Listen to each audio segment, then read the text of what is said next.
Hi hello எல்லாரும் நல்லா இருக்கீங்களா? வெஜிடபிள் பணியாரம் எப்படி பண்ணலான்னு வாங்க பார்க்கலாம். ஒரு பவுலில் நான் ஒரு கப்பு இட்லி மாவு, இது புளிக்காத மாவு தான் ஆட் பண்ணணும். இதில் ஒரு 5 டேபிள் ஸ்பூன் ரவை ஆட் பண்ணிக்கோங்க. அப்போ தான் பணியாரம் நல்ல டேஸ்ட்டாகவும் நல்ல திக்காகவும் நல்லாவும் இருக்கும் சாப்பிட்றதுக்கு. ஒரு 3 டேபிள் ஸ்பூன் தேங்காய் ஆட் பண்ணிக்கோங்க. அப்புறம் ஒரு பெரிய கேரட்டை துருவி ஆட் பண்ணிக்கோங்க. அப்புறமா ஒரு வெங்காயத்தை குட்டி குட்டியாக நறுக்கி அதையும் ஆட் பண்ணிக்கலாம். அப்புறம் கொஞ்சமாக கொத்தமல்லி, புதினா, கருவேப்பிலை, கல்லுப்பு இது எல்லாத்தையுமே ஆட் பண்ணி கொஞ்சம் தண்ணியும் ஊற்றி நல்லா கலக்கி வச்சுக்கலாம்.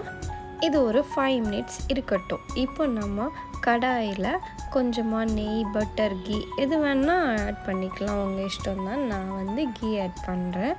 கீ நல்ல ஹீட் ஆனதும் அதில் நம்ம கலக்கி வச்சுருக்கிற பணியார மாவை கொஞ்சம் கொஞ்சமாக ஆட் பண்ணிக்கோங்க. இதை மீடியம் ஃப்ளேமில் நம்ம வச்சு குக் பண்ணணும். ரொம்ப ஹீட்டாக குக் பண்ணிங்கன்னா கரிஞ்சிரும். 5 மினிட்ஸ் கழித்து ஒரு நைஃப் வச்சு இந்த மாதிரி திருப்பினீங்கன்னா வரும். அதை திருப்பி விட்டுக்கிட்டு பேக் சைட்லேயும் கொஞ்சமாக நெய் அப்ளை பண்ணிக்கோங்க.